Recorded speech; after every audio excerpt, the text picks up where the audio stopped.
तो सब लोग चलो सोशल मीडिया की बात करते हैं।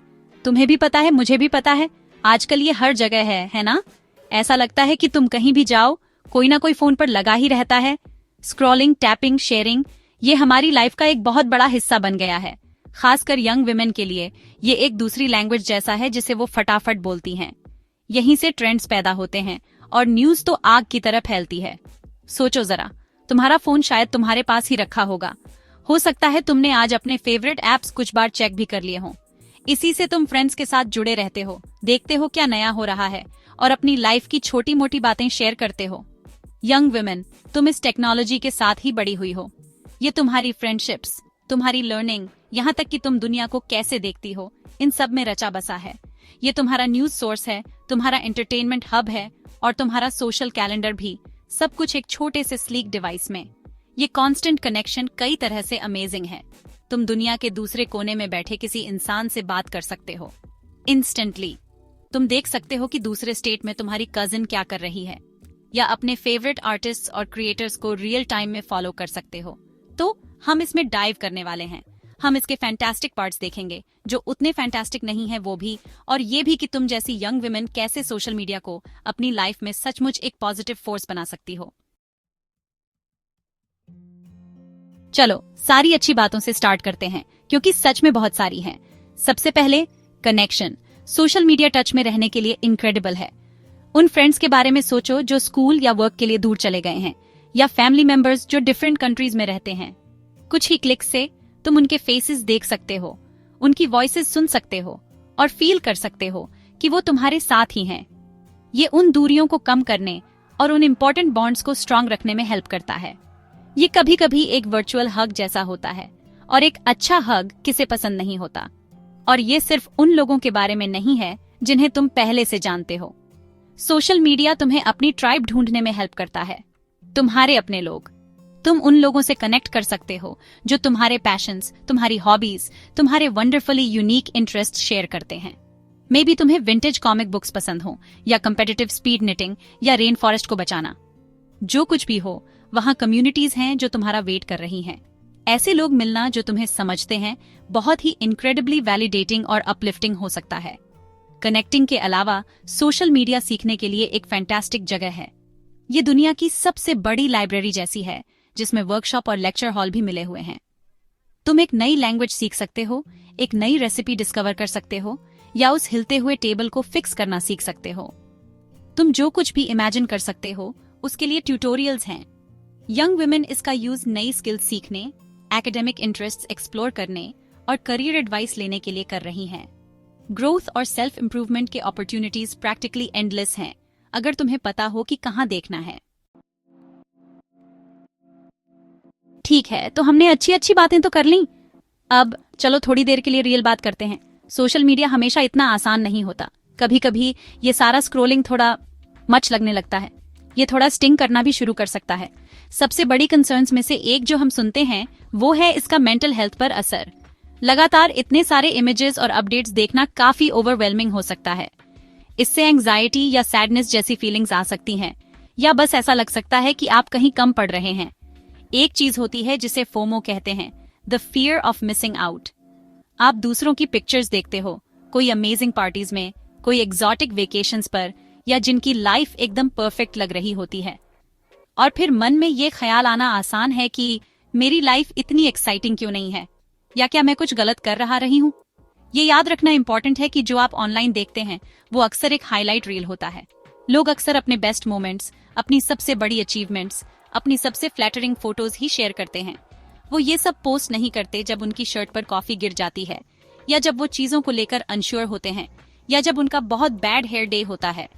परफेक्ट दिखने वाली लाइव्स का ये कांस्टेंट एक्सपोजर कभी कभी और भी सीरियस इश्यूज पैदा कर सकता है।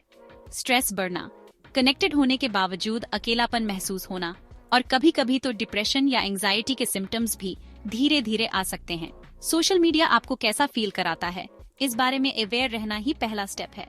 अगर आपको लगे कि स्क्रोलिंग के बाद आपका मूड खराब हो जाता है, या आप ज्यादा एंग्शियस फील करते हैं, तो ये एक साइन हो सकता है कि थोड़ा ब्रेक लें, या फिर ये सोचें कि आप इन प्लेटफॉर्म्स को कैसे यूज कर रहे हैं। सेक्शन 4 मिरर स्क्रीन पर ब्यूटी स्टैंडर्ड्स और सेल्फ एस्टीम। चलो अब बात करते हैं एक ऐसी चीज के बारे में जो इतनी सारी यंग लड़कियों पर असर डालती है, ब्यूटी स्टैंडर्ड्स। सोशल मीडिया कभी कभी ऐसा लग सकता है जैसे एक बहुत बड़ी, कभी ना खत्म होने वाली फैशन मैगजीन, लेकिन इसमें प्रेशर और भी ज्यादा होता है। तुम अपनी फीड स्क्रॉल करती हो और तुम्हें वो सारी पिक्चर्स दिखती हैं जिन्हें सुंदर माना जाता है। अक्सर ये बहुत स्पेसिफिक, बहुत नैरो होते हैं और सच कहूं तो अक्सर बहुत अनरियलिस्टिक आइडियल्स होते हैं। खुद को देखना और हर छोटी चीज में कमी निकालना बहुत आसान हो जाता है। ये सोचना कि तुम वैसी क्यों नहीं दिखती जैसी फिल्टर्ड, एडिटेड पिक्चर्स तुम अपनी स्क्रीन पर देखती हो। सच तो ये है कि उनमें से कई परफेक्ट पिक्चर्स पूरी तरह से रियल नहीं होती। फिल्टर्स होते हैं और एडिटिंग एप्स और स्ट्रेटेजिक एंगल्स और प्रोफेशनल लाइटिंग। ये एक डिजिटल मैजिक शो जैसा है और मैजिक मजेदार हो सकता है, लेकिन ये तब मजेदार नहीं रहता जब इसकी वजह से तुम बुरा महसूस करो अपने खुद के unique, wonderful, real life appearance के बारे में। ये अनरियलिस्टिक स्टैंडर्ड्स यंग लड़कियों पर बहुत ज्यादा प्रेशर डाल सकते हैं, ऐसे समय में जब तुम पहले से ही इतने सारे बदलावों से गुजर रही हो और ये समझने की कोशिश कर रही हो कि तुम कौन हो। ये सच में तुम्हारी सेल्फ एस्टीम पर बुरा असर डाल सकता है। ये लगातार कंपैरिजन तुम्हारे कॉन्फिडेंस को कम कर सकता है। तुम्हें शायद ऐसा लगने लगे कि तुम्हारी वैल्यू इस बात से जुड़ी है कि तुम कैसी दिखती हो या तुम्हारी पिक्चर को कितने लाइक्स मिलते हैं, लेकिन ये बिल्कुल सच नहीं है। तुम्हारी वैल्यू इस बात से है कि तुम एक इंसान के तौर पर कैसी हो। तुम्हारी काइंडनेस, तुम्हारी इंटेलिजेंस, तुम्हारा ह्यूमर, तुम्हारे पैशंस। ये याद रखना बहुत जरूरी है कि असली सुंदरता का मतलब ये नहीं है कि तुम किसी नैरो, डिजिटली बदले हुए सांचे में फिट हो जाओ। इसका मतलब है ऑथेंटिक रहना और जैसे तुम हो वैसे ही खुश रहना। एक ऑनलाइन धोखे के हिसाब से जीने की कोशिश करना सिर्फ तुम्हारी खुशियां छीन लेगा। सेक्शन 5, चार्ज लेना, अपने सोशल मीडिया को एक हैप्पी प्लेस बनाना। तो इन सब चैलेंजेस के साथ तुम क्या कर सकते हो? क्या तुम्हें अपने सारे ऐप्स डिलीट करने पड़ेंगे और किसी गुफा में जाकर रहना पड़ेगा? नहीं, बिल्कुल नहीं। सोशल मीडिया अब भी एक बढ़िया टूल हो सकता है। ट्रिक ये है कि तुम चार्ज लो। तुम्हें डिसाइड करना है कि तुम इसे कैसे यूज करते हो और ये तुम्हें कैसा फील कराता है। तुम अपनी फीड के बॉस हो। बात है माइंडफुल रहने की और सोच समझकर चॉइसेस लेने की, अपने लिए एक ज्यादा पॉजिटिव ऑनलाइन एक्सपीरियंस बनाने के लिए। सबसे पहले तो अपनी फीड को क्यूरेट करो। ये कहने का एक फैंसी तरीका है कि बहुत ध्यान से चूज करो कि तुम किसे और क्या फॉलो करते हो। अगर कोई अकाउंट तुम्हें लगातार अपने बारे में बुरा फील कराता है या स्ट्रेस्ड आउट करता है या बस आमतौर पर यकी सा फील कराता है, तो अनफॉलो बटन दबा दो। इसके बजाय अपनी फीड को ऐसे कंटेंट से भरो जो तुम्हें इंस्पायर करे, एजुकेट करे, तुम्हें हंसाए या तुम्हें अपने जैसा होने पर अच्छा फील कराए। पॉजिटिविटी ढूंढो। सोचो तुम किस तरह के अकाउंट्स फॉलो कर रहे हो। क्या वे प्रमोट कर रहे हैं अलग अलग तरह के बॉडी टाइप्स को? क्या वे सच्ची ऑथेंटिक स्टोरीज शेयर कर रहे हैं अपनी कमियों के साथ? क्या उनका फोकस ऐसी चीजों पर है जो तुम्हें सच में इंटरेस्ट करती हैं और तुम्हारी लाइफ में वैल्यू ऐड करती हैं? आर्टिस्ट्स, राइटर्स, साइंटिस्ट, एक्टिविस्ट्स और आम लोगों को फॉलो करो जो कूल चीजें कर रहे हैं और गुड वाइब्स फैला रहे हैं। अपने सोशल मीडिया को ऐसी जगह बनाओ जो तुम्हारी वैल्यूज को रिफ्लेक्ट करे और तुम्हारी वेल बीइंग को सपोर्ट करे। एक और बहुत इंपॉर्टेंट बात है अपने टाइम का ध्यान रखना। एंडलेस स्क्रॉल में फंस जाना कितना आसान है ना? तुम फोन उठाते हो एक क्विक चेक के लिए और अचानक 1 घंटा गायब हो जाता है। आजकल ज्यादातर फोन्स में सेटिंग्स होती हैं जहां तुम अपना स्क्रीन टाइम ट्रैक कर सकते हो और कुछ खास एप्स के लिए लिमिट्स भी सेट कर सकते हो। उन्हें यूज करो। सोशल मीडिया से रेगुलर ब्रेक्स स्केड्यूल करो। सेक्शन 6, अपनी लय ढूंढना, सोशल मीडिया का स्मार्ट तरीके से इस्तेमाल। ठीक है, चलो इसे समेटते हैं कुछ आखिरी विचारों के साथ कि सोशल मीडिया के साथ अपनी लय कैसे खोजें। सारा खेल इसी का है कि इसे स्मार्ट तरीके से इस्तेमाल किया जाए और ऐसे तरीके से जो सच में तुम्हारे लिए काम करे। याद रखना, यह एक टूल है और कंट्रोल तुम्हारे हाथ में है कि तुम उस टूल का इस्तेमाल कैसे करते हो। जैसे एक हथौड़ा, तुम एक सुंदर सा बर्ड हाउस बना सकते हो या फिर तुम जानते हो गलती से अपने अंगूठे पर मार सकते हो। हम और ज्यादा बर्ड हाउस चाहते हैं और कम दुखते हुए अंगूठे। कहने का मतलब है बिल्कुल। एक बहुत जरूरी आदत है खुद से पूछते रहना, स्क्रॉल करने से कैसा महसूस होता है तुम्हें?